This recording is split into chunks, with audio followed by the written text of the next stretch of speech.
Hello मेरे प्यारे बच्चों। तो आज हम लोग स्टार्ट कर रहे हैं एक्सरसाइज 1.1 को, है ना। इससे पहले मैं इस पूरी एक्सरसाइज का जो बेसिक है ना वो करवा चुका हूँ, तो वो आप लोग देख लेना तभी इस एक्सरसाइज पे आना, ठीक है। तो चलो हम स्टार्ट करते हैं। देखो पहला क्वेश्चन क्या कह रहा है आप लोगों का, which of the following are sets. Sir हमें तो सेट ही नहीं पता, चलो बता दूंगा मैं, अभी टेंशन मत लो। तो आपको बताना है कि इनमें से ये जितने भी मैंने लिखे हुए हैं ना, इनमें से कौन आपका सेट है, ठीक है। और जस्टिफाई योर आंसर, आपको अपने आंसर का जस्टिफिकेशन भी देना है, मतलब रीज़न भी बताना है कि वो सेट क्यों है, ठीक है। चलो सबसे पहला हम देखते हैं। देखो सबसे फर्स्ट वाला क्या कह रहा है आपका, the collection of all month of a year beginning with the letter J. मतलब एक साल में, है ना, एक साल में जितने भी मंथ आते हैं, भाई एक साल में कितने मंथ होते हैं, 12 मंथ होते हैं। तो उन 12 मंथ में आपको वो वाले मंथ्स बताने जो कौन से लेटर से स्टार्ट होते हैं, जे लेटर से, है ना। The collection of all month of a year, एक साल में आने वाले वो मंथ जो कि जे लेटर से स्टार्ट होते हैं। तो बताओ जे लेटर से कौन कौन स्टार्ट होते हैं यार। तो एक आपका स्टार्ट होता है जैन, है ना। जैन आपका किससे स्टार्ट होता है, भाई देखो जे से स्टार्ट होता है। जैन के बाद फैब तो होता नहीं है, वो एफ से स्टार्ट होता है। फिर मार्च, अप्रैल, मई, जून, जून आ जाएगा, है ना। तो जून आ गया आपके पास में। फिर क्या बच जाएगा आपका, जून के बाद जुलाई भी आ जाएगा, यस। तो जुलाई भी आ गया हमारे पास में। अगस्त नहीं आएगा, सितंबर नहीं आएगा, अक्टूबर, नवंबर, दिसंबर ये नहीं आएंगे। तो आप देखो, अगर आप दुनिया में किसी से भी पूछ लो कि भाई एक साल में वो वाले मंथ बताओ जो कि जे से स्टार्ट होते हैं, तो उसका आंसर क्या रहेगा, जैन, जून और जुलाई। आप दुनिया में किसी से भी पूछ लो कि एक साल में वो मंथ बताओ जो कि जे से स्टार्ट होते हैं, भाई हर किसी का आंसर क्या रहेगा, जैन, जून और जुलाई। मतलब ये हर किसी के लिए क्या है सर, वेल डिफाइंड है। ये हर किसी के लिए क्या है sir, well defined. Well defined का मतलब क्या होता है, वेल डिफाइंड का मतलब होता है which is same for everyone. जो हर किसी के लिए क्या होता है, सेम होता है, उसी को तो हम लोग वेल डिफाइंड बोलते हैं। तो ये क्या हो जाएगा, which is same for every one. तो वेल डिफाइंड का मतलब होता है जो हर किसी के लिए सेम हो। तो आप दुनिया में किसी को भी पूछ लो कि जे लेटर से स्टार्ट होने वाले मंथ बताओ, तो वो क्या बोलेगा, जैन, जून और जुलाई। यानी कि ये वेल डिफाइंड है, हर किसी के लिए सेम है। और जो चीज़ वेल डिफाइंड होती है ना, वही आपका बनाती है सेट, ठीक है। तो जो वेल डिफाइंड होता है उसी को हम लोग क्या बोलते हैं, सेट बोलते हैं, ठीक है। तो ये वाला जो कलेक्शन था ना, the collection of all month of a year beginning with the letter J, तो ये क्या बन जाएगा आपका, सेट बन जाएगा, ठीक है। अब देखो जैसे अगला वाला है आपके पास में, अगला वाला क्या बोल रहा है, a team of 11 best cricket batsman of the world. यानी कि आपको वर्ल्ड के ना 11 बेस्ट क्रिकेटर बताने हैं। भाई तो ये तो हर किसी के लिए सेम नहीं होगा। मान लो आपने क्या करा, आपने अपनी 11, एक बेस्ट 11 की टीम बनाई, आपने उसमें विराट कोहली रख दिया, ठीक है। आपने उसमें विराट कोहली रख लिया, आपने उसमें रोहित शर्मा रख लिया। तो आपने अपने अकॉर्डिंग क्या करे, आपको जो बेस्ट लगते थे आपने उसके अकॉर्डिंग क्या करे, इस तरीके से वो 11 प्लेयर रख दिए, है ना। तो अब भाई देखो, ये आपके लिए बेस्ट है, लेकिन ये दूसरे के लिए भी बेस्ट हो ये जरूरी थोड़ी ना होगा। इसका मतलब ये वेल डिफाइंड नहीं है, this is not well defined. Sir ये वेल डिफाइंड नहीं है। सर ये वेल डिफाइंड क्यों नहीं है, क्योंकि बेटा ये तो हर किसी के लिए चेंज करेगा ना भाई। आपके लिए कोई बेस्ट है, किसी और के लिए कोई बेस्ट है, समझ रहे हो बात को। तो ये वेल डिफाइंड नहीं है, therefore not a set.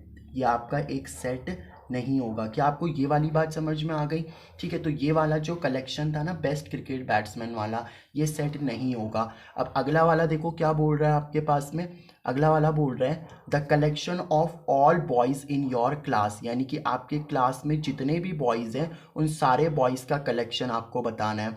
तो एक बार बताओ, आपकी क्लास में मान लो 40 बॉयज़ हैं या आपकी क्लास में 50 बॉयज़ हैं, तो भाई आपकी क्लास में जितने भी बॉयज़ होंगे उनका नंबर फिक्स ही तो होगा। आप किसी से भी पूछ लो, मान लो आपकी क्लास में कितने बॉयज़ हैं, 40 बॉयज़ हैं, ठीक है। मान लो क्लास 11th में कितने बॉयज़ हैं, 40 बॉयज़ हैं। तो अब आप किसी से भी पूछ लो तो हर किसी का आंसर क्या रहेगा, सेम रहेगा। और क्योंकि हर किसी का आंसर सेम रहेगा, इसका मतलब वो क्या है आपके पास में, वेल डिफाइंड है सर। और ये वेल डिफाइंड है तो इसलिए मैं इसको क्या बोल सकता हूँ यहाँ पे, दिस इज़ अ सेट। ये क्या बन जाएगा, आप लोगों का एक सेट बन जाएगा। अब अगला देखो, अगला क्या बोल रहा है, a collection of novels written by the writer Munshi Premchand. यानी कि मुंशी प्रेमचंद के द्वारा लिखे गए जितने भी नोवेल्स हैं ना, मान लो मुंशी प्रेमचंद ने 5 नोवेल लिखे या 10 नोवेल लिखे, मुझे नहीं पता, लेकिन जितने भी नोवेल्स उन्होंने लिखे होंगे भाई आप गूगल करोगे और आपको मिल जाएगा कि इन्होंने इतने नोवेल्स लिखे हैं, तो उन्होंने 5 नोवेल्स लिखे या 6 नोवेल्स लिखे, 7 नोवेल्स लिखे, उन सब का नंबर फिक्स ही तो होगा।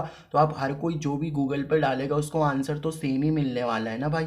तो इसका मतलब आंसर सेम है तो वो वेल डिफाइंड है, क्योंकि वो हर किसी के लिए सेम है। और अगर वो वेल डिफाइंड है तो इसका मतलब इसको क्या बोल सकते हैं हम लोग, सेट बोल सकते हैं, है ना। दिस इज अ सेट, ये क्या हो जाएगा आपका एक सेट बन जाएगा। अब अगला वाला देखो, अगला वाला क्या बोल रहे हैं, the collection of all even integers. तो यार इवन नंबर्स कौन से होते हैं, जो 2 की टेबल में आते हैं, 2 4 6 8 ये वाले, है ना। लेकिन देखो इंटीजर्स बोला है तो इंटीजर्स में तो नेगेटिव वाले भी आते हैं, तो आप नेगेटिव के भी ले लो, -2 है ना, -4 -6 -8। देखो ये 2 की टेबल में तो आते हैं सारे के सारे, बस माइनस वाले भी ले लिए और पॉजिटिव वाले भी ले लिए। अब आप दुनिया में किसी से भी पूछ लो कि सारे मेरे को ऑल इवन इंटीजर्स बता दो, तो वो क्या बोलेगा, पॉजिटिव में 2 की टेबल में आने वाले लिख दो और नेगेटिव में भी 2 की टेबल में आने वाले लिख दो, तो हर किसी का आंसर सेम रहेगा। तो इसका मतलब क्या है सर, ये वेल डिफाइंड है। ये क्या है आपके पास में, वेल डिफाइंड है। और क्योंकि ये वेल डिफाइंड है तो इसको मैं क्या बोल सकता हूँ, ये ऑल्सो क्या बन जाएगा, एक सेट भी बन जाएगा, ठीक है। अब अगला वाला देखो आप लोग, अगला क्या बोल रहे हैं यहाँ पे, the collection of all questions in this chapter, है ना, यहाँ पे शायद ऑल भी था, the collection of all questions in this chapter. अब मान लो इस चैप्टर में, मान लो इस चैप्टर में 40 क्वेश्चंस हैं, इस सेट वाले चैप्टर में कितने क्वेश्चंस हैं आपके पास में, 40 क्वेश्चंस है। तो भाई हर किसी की बुक में 40 क्वेश्चन ही तो होंगे उस चैप्टर में। आप जो ये सेट चैप्टर है तो आपकी एनसीईआरटी की बुक में भी 40 होंगे, मेरी एनसीईआरटी की बुक में भी 40 होंगे, तो हर किसी का जो आंसर होगा वो सेम ही तो होगा।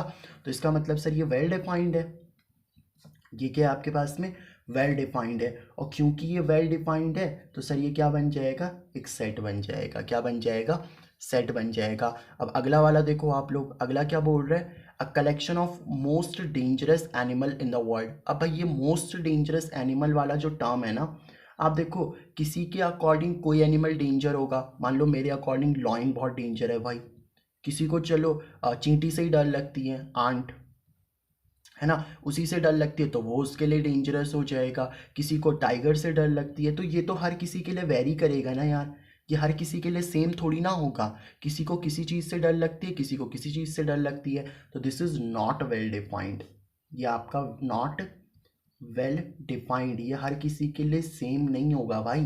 तो इसलिए this is not a set, ये एक सेट नहीं होगा, ठीक है। अगला देखो, अगला क्या बोल रहा है यहाँ पे, the collection of all natural number less than 100। तो 100 से छोटे सारे नेचुरल नंबर लिख लो भाई। नेचुरल नंबर कौन से होते हैं, जो 1 से स्टार्ट होते हैं, 1 2 3 4 5 ऐसे चलते जाओ, और लास्ट में 100 से छोटे बताने तो 99 लिख दो भाई। 1 2 3 4 5 ऐसे करते जाओगे, 99 तक तो जाओगे। 100 से छोटे बताने ना आपको, दुनिया में किसी से भी पूछ लो भाई 100 से छोटे नेचुरल नंबर बताओ, तो यही तो बताएगा वो आपको, 1 2 3 4 5 और 99 तक लिख दो। तो इसका मतलब हर किसी का आंसर क्या रहेगा यहाँ पे, सेम रहेगा। और हर किसी का आंसर अगर सेम रहेगा तो इसका मतलब सर ये क्या बन जाएगा, वेल डिफाइंड। और वेल डिफाइंड है तो फिर वो क्या बन जाएगा, आप लोगों का एक सेट बन जाएगा। वैसे ये वाला क्वेश्चन शायद 5th या 6th नंबर पे था, मैं भूल गया था लिखना, इसलिए मैंने लास्ट में लिख दिया, ठीक है। तो चलो आपको पहला क्वेश्चन समझ में आ गया ना कि सेट क्या होते हैं, कौन सा कलेक्शन सेट होगा और कौन सा कलेक्शन सेट नहीं होगा। तो आई थिंक ये वाली टर्म आपको अब अच्छे से क्लियर हो गई होगी। चलो अब हम सेकंड क्वेश्चन देखते हैं। तो सेकंड क्वेश्चन क्या है, आपको एक ए सेट दे रखा है भाई। सेट को लिखने का ये तरीका होता है ना, आप ये वाले जो ब्रैकेट होते हैं ना, ये वाले ब्रैकेट, इनको हम कर्ली ब्रैकेट बोलते हैं, ठीक है ना। घुंघराले बाल भी तो होते हैं तो कर्ली ब्रैकेट भी होते हैं भाई। चलो तो ए सेट क्या दे रखा है आपको, 1 2 3 4 5 6, इंसर्ट द अप्रोप्रिएट सिंबल। अच्छा ये वाला जो सिंबल होता है ना sir, this is your epsilon. इसका मतलब क्या होता है, इसका नाम क्या होता है, एप्साइलॉन होता है। और इसका मतलब होता है, इस सिंबल का मतलब होता है बिलोंग्स टू। इस सिंबल का मतलब क्या होता है, बिलोंग्स टू होता है। और ये वाले सिंबल पे अगर मैं ये ऐसा वाला साइन लगा दूँ ना, स्लैश का, तो इसका मतलब होता है does not belongs to. Sir इसका मतलब समझ में नहीं आया, बताता हूँ, रुको देखो। डज नॉट बिलोंग्स टू, जैसे आपको ये ए सेट दे रखा है, आपको बोल रहा है कि आपको क्या करना है, जैसे मान लो यहाँ पे ये फिल इन द ब्लैंक्स दे दिया आपको, ठीक है, ये ब्लैंक स्पेस दे दिया आपको। और इस ब्लैंक स्पेस में क्या बोल रहा है आपको, या तो बिलोंग्स टू का सिंबल लगाओ या तो डज नॉट बिलोंग्स टू का सिंबल लगाओ। अब सर कैसे लगाएं, देखो ये बोल रहा है कि ये जो 5 है ना, आप बताओ ये 5 क्या ए सेट में आता है? 5 ए सेट में आता है ना, बिल्कुल 5 तो ए सेट में ही है, तो आप लिखोगे 5 बिलोंग्स टू ए। क्या लिख दिया आपने? 5 बिलोंग्स टू ए। ऐसे ही बताओ 8 क्या ए सेट में आता है? नहीं सर, 8 तो यहाँ पे कहीं पे दिख ही नहीं रहा, तो आप लिखोगे 8 डज नॉट बिलोंग्स टू ए। ऐसे ही देख लो यहाँ पे बोल रहा है 0 क्या ए सेट में आता है? नहीं सर, 0 तो ए में दिख ही नहीं रहा, तो 0 डज नॉट बिलोंग्स टू ए। ऐसे देख लो 4 जो है ना, 4 क्या ए सेट में आता है? तो यस आता है सर, तो 4 बिलोंग्स टू ए। इसको बिलोंग्स टू पढ़ते हैं ना। जो 2 है क्या वो 2 ए सेट में आता है? बिल्कुल आता है सर, तो 2 बिलोंग्स टू ए। क्या 10 जो है वो इस ए सेट में दिख रहा है आपको? नहीं सर, तो 10 डज नॉट बिलोंग्स टू ए। तो ये आप लोगों का क्वेश्चन 2 भी यहाँ पे हो गया, ठीक है, जिसमें हमें क्या करना था, बिलोंग्स टू और डज नॉट बिलोंग्स टू का सिंबल लगाना था।